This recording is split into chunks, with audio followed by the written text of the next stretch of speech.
마를린은 1950년에 미시간주에서 태어났습니다. 마를린은 어린 나이에 결혼해서 존과 조이라는 두 아들을 낳았는데요. 얼마 지나지 않아서 남편이 사망했어요. 그래서 혼자서 아이들을 키우는 싱글맘으로 살았죠. 그러다가 아들들이 3살, 6살이 되었을 때 그녀는 마이클 워렌이라는 남성과 재혼하면서 플로리다주로 이사를 갔습니다. 그곳에서 마를린은 남편 마이클과 함께 바겐 모터스라는 중고차 사업과 부동산 사업을 했는데요. 사업이 엄청 잘 됐어요. 덕분에 두 사람은 플로리다주 웰링턴 내의 고급 주택가에서 살게 되었죠. 그런데 행복할 것만 같았던 그들의 삶에 한 가지 사건이 발생하게 됩니다. 1988년 22살의 첫째 아들 존이 교통사고로 사망한 거죠. 이 일로 인해서 부부간의 사이가 점점 소원해졌습니다. 마이클이 마를린에게 폭언을 하기도 했죠. 이후로 그녀는 마이클이 외도를 하고 있다는 의심을 하게 되었는데요. 결국 이혼까지 고려해 볼 정도가 되었습니다. 1990년 5월 26일 토요일 아침, 그날 마를린은 21살의 아들 조이와 친구들과 함께 아침 식사를 했습니다. 남편 마이클은 친구들과 경마장으로 가서 집에 없었죠. 그런데 모두가 다 같이 아침 식사를 하고 있던 10시 30분쯤 갑자기 흰색 차량 한 대가 집 앞으로 들어서더니 잠시 후 초인종이 울렸습니다. 마를린이 문을 열자 그 앞에는 광대 복장을 한 사람이 서 있었어요. 그리고 그는 풍선 2개와 꽃을 들고 있었죠. 광대는 풍선과 꽃을 마를린에게 전해주었고 그녀가 정말 예쁘네요 라고 말하는 순간 총성이 울려 퍼졌습니다. 광대가 마를린의 얼굴을 총으로 쏜 것입니다. 조이와 친구들은 모두 그 자리에서 얼어붙었고 광대는 다시 자신의 차로 돌아갔는데요. 다리를 다친 상태였던 조이는 뒤늦게 광대를 쫓아갔지만 그는 이미 차를 타고 사라져 버렸습니다. 총소리를 들은 이웃이 911에 신고를 했고 마를린은 병원으로 옮겨졌지만 결국 이틀 후에 사망했습니다. 그러면서 곧바로 수사가 시작되었는데요. 한 사람이 의심되었어요. 남편 마이클이었습니다. 마를린은 항상 마이클이 바람을 피우고 있다고 의심하곤 했습니다. 사업체 대부분의 명의는 마를린 앞으로 되어 있었는데요. 이혼을 하는 것보다 만약 마를린이 사망한다면 마이클이 금전적으로 이득을 볼 만한 상황이었죠. 마를린은 자신의 둘째 아들 조이에게 만약 나에게 무슨 일이 생긴다면 네 아빠가 한 거야 라고 말하곤 했습니다. 마를린은 특이하게도 광대를 좋아했고 광대를 소재로 한 그림도 많이 그렸습니다. 이 사실을 잘 아는 사람도 남편 마이클이었죠. 하지만 사건 당일 그는 친구들과 경마장에 가고 있었으며 확실한 알리바이가 입증되어 있던 상황이었습니다. 경찰은 사건 현장에 있었던 목격자들의 진술을 받았는데요. 그 광대는 주황색 가발을 쓰고 있었고 빨간 코를 붙이고 하얀색으로 분장을 한 상태였습니다. 광대 옷을 입고 있었는데 키가 굉장히 컸죠. 하지만 문제는 현장에서 목격한 사람들 모두 광대의 분장 때문에 남자인지 여자인지조차 기억해내지 못했습니다. 또한 너무 순식간에 벌어진 일이라 경황이 없기도 했고요. 아들 조이는 자신이 봤을 때 광대가 남자였던 것으로 기억하고 갈색 눈을 가졌다고 진술했습니다. 그래도 다행인 점은 그 광대가 타고 간 차가 흰색 크라이슬러 르바론이라는 것만큼은 확실하게 기억했죠. 광대가 가져온 풍선 하나는 백설공주 그림이 그려져 있었습니다.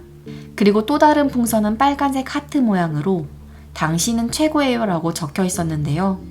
광대는 풍선과 꽃을 현장에 두고 갔기 때문에 일단 이 풍선과 꽃을 토대로 탐문 수사를 시작했습니다. 수사관들은 인근 상점을 조사하다가 광대가 가져온 풍선들이 이 지역에서 딱 한 곳에서만 판매된다는 사실을 확인했습니다.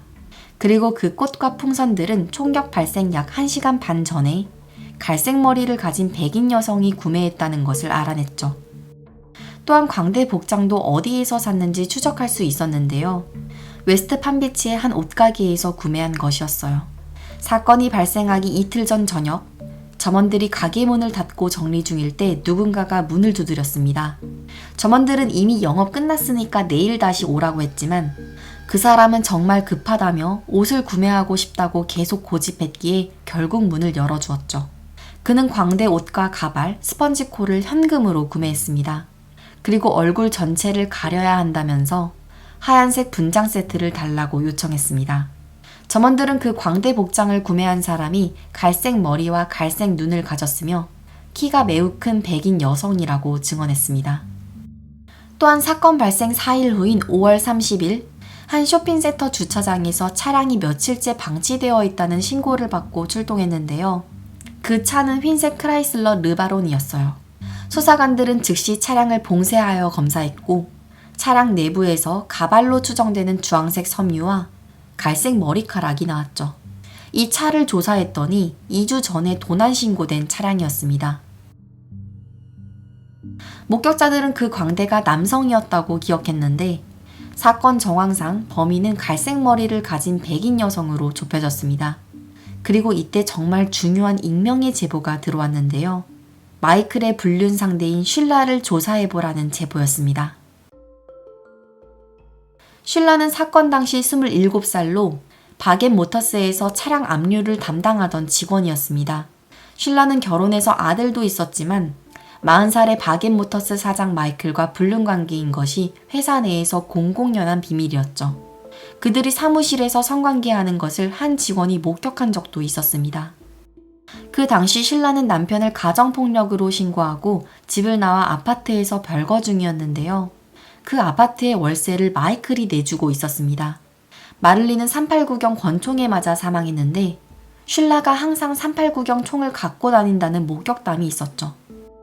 하지만 마이클과 쉴라 두 사람 모두 관계를 부인했습니다. 수사관이 옷가게와 상점 주인들에게 쉴라의 사진을 보여주었는데요. 모두들 그녀가 맞다고 대답했죠. 또한 쉴라는 사건 당시 업무를 하느라 다른 지역에 있었다고 주장했지만 자신의 행적을 증명할 만한 구체적인 지역 주소나 증인을 제시하지 못했습니다. 따라서 수사관이 압수수색 영장을 받아 쉴라의 자택을 수색한 결과 그녀의 옷장에서 차에서 발견된 것과 비슷한 주황색 섬유를 찾아낼 수 있었죠. 하지만 당시는 90년도라서 DNA 분석 기술 초기 단계였고 지금처럼 발달하지 않았습니다. 또한 CCTV 역시 흔하지 않았기 때문에 쉴라가 범인이라는 결정적인 증거를 확보하지 못하면서 이 사건은 미궁으로 빠졌습니다. 이후 마이클은 약 10억 원가량 되는 사업체와 유산 대부분을 차지했습니다. 마를린의 친아들 조이는 정작 유산을 물려받지 못했죠.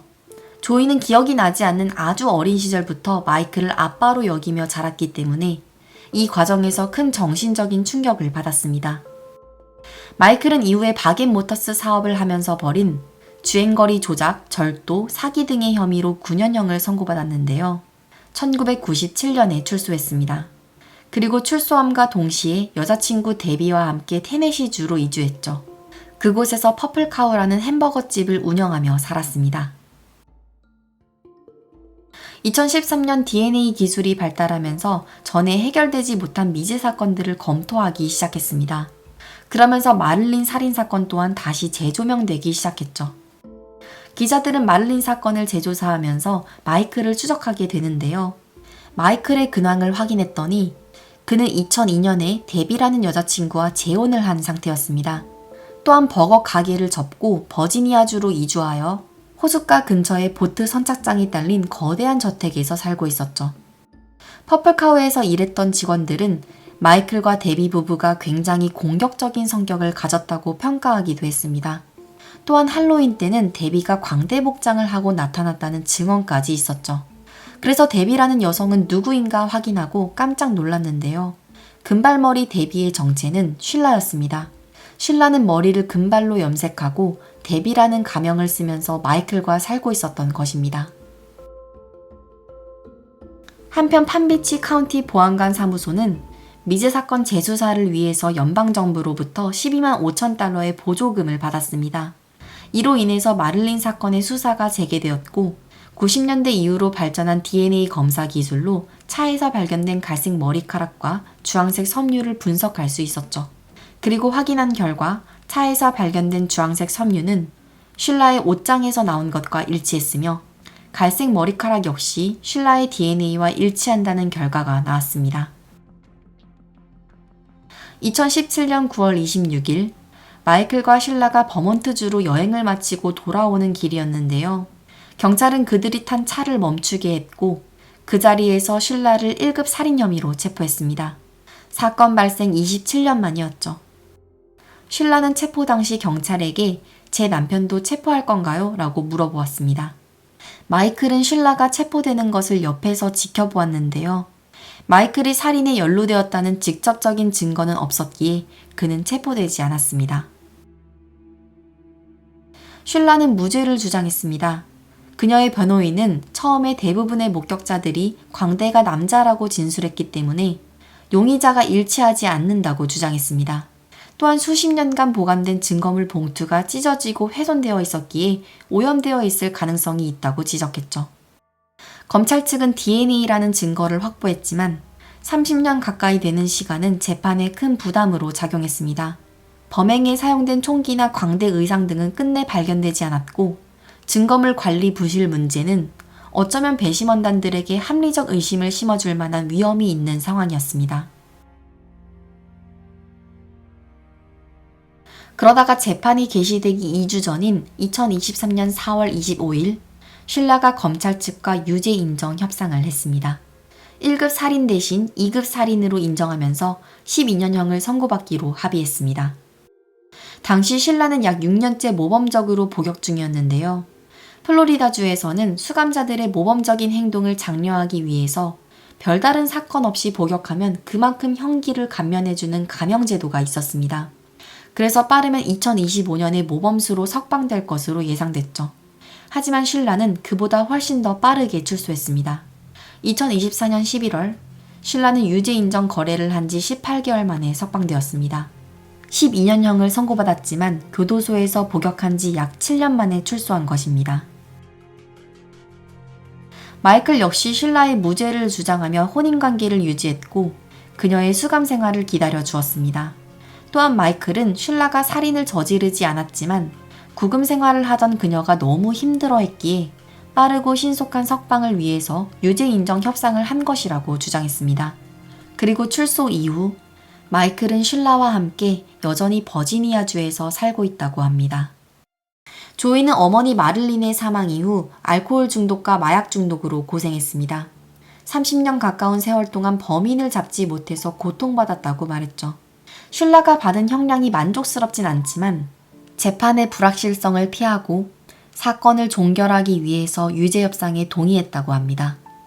30년 가까이 자신의 삶을 지배했던 이 거대한 사건을 끝내면서 이제는 엄마에 대한 좋은 기억에 집중하며 살고 싶다고 밝혔습니다. 이 사건은 가해자가 광대 복장을 하고 범행을 저질러서 광대 살인마 사건으로 불렸습니다. 지목된 유력 용의자가 있었고 명백한 DNA 증거도 있었지만 법의학적 기술의 한계로 인해서 27년 넘게 미제로 남아 있었는데요. DNA 분석 기술이 발전하면서 마침내 해결될 수 있었습니다.